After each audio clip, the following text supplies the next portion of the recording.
I'm Sarah, I'm one of the volunteers for the Active Chats project, and the reason I decided to volunteer for this is because I've worked in mental health services and public health services for the last 6 years. I've got a background in psychology and I'm currently training to become a sport and exercise psychologist. So when I heard about the Active Chats project and what it was offering to people who were still struggling to go outside or to be mobile, I just thought it was a great opportunity to kind of share my knowledge and experience and to help people to get more active, as it's just something that I'm so passionate about.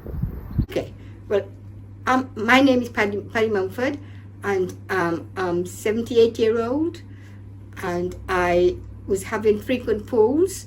I was very independent before and liked going out, but due to I've suddenly got weakness of my muscles and my legs gives way, and had these falls.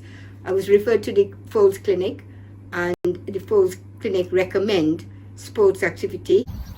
So yeah, I started calling Paddy, and in the first session I could see how motivated she was to do the exercises, but she was a little bit concerned about how she'd sort of get on with them and whether she'd be able to actually maintain doing the activities at home once the calls had finished.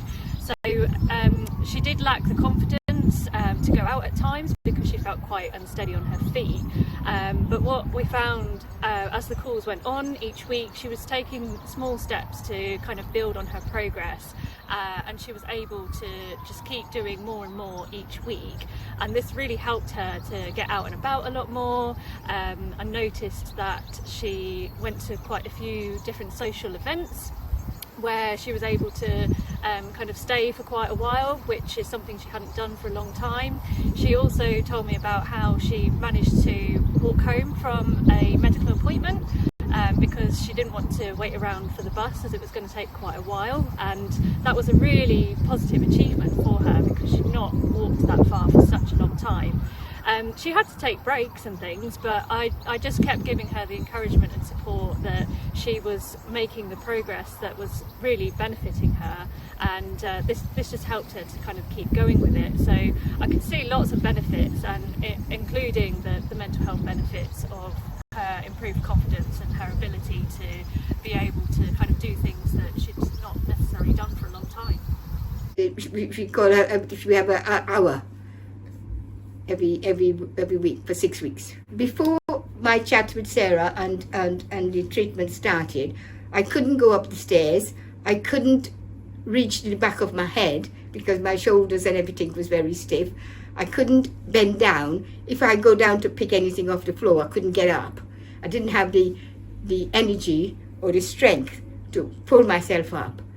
But after a few sessions, gradually I can see the difference, and with me persevering with what Sarah has suggested me doing and went through the book, I've managed to do a bit more and feels more confidence, and I can do a bit more, and now I can go up about 6 steps without any help, well, apart from holding on to the banisters. So that was a very good progress for me. Sarah, which I've never met personally, but we spoke over the phone, she was very cordial, she was very kind, she was very helpful to me.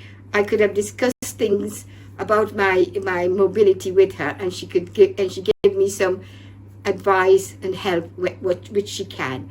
We went through the books, and the things that I couldn't do, she went through it with me, and we worked with her, and I managed to achieve what I wanted. And that was very good. And she was very prompt and called me on time. So yeah, the calls have been really beneficial for the different people that I've been speaking to.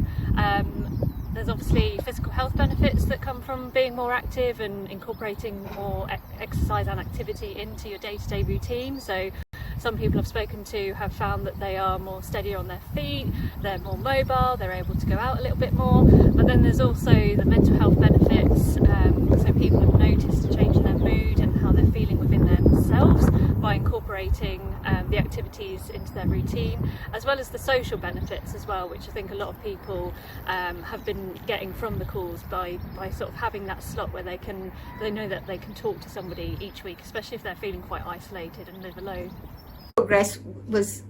I found my progress was good, but it wasn't good enough when it stopped, because I wanted a few more sessions, I think, to fulfill my options of getting back. But I try now. I know we can't go on and on, but I think a little bit more. 6 is okay, but perhaps 10, the maximum. I think I would have benefited more. My last pool was just about the middle of January. I am still not very confident to go out as I used to before. I've still got that fall aspect in the back of my head, but I try. But my legs are getting better. I don't feel as though it's weak so much. Yeah, I've spoken to quite a few people on these calls now, and each person is different. They've all got their own sort of ailments and different conditions that might affect what kind of activity they do.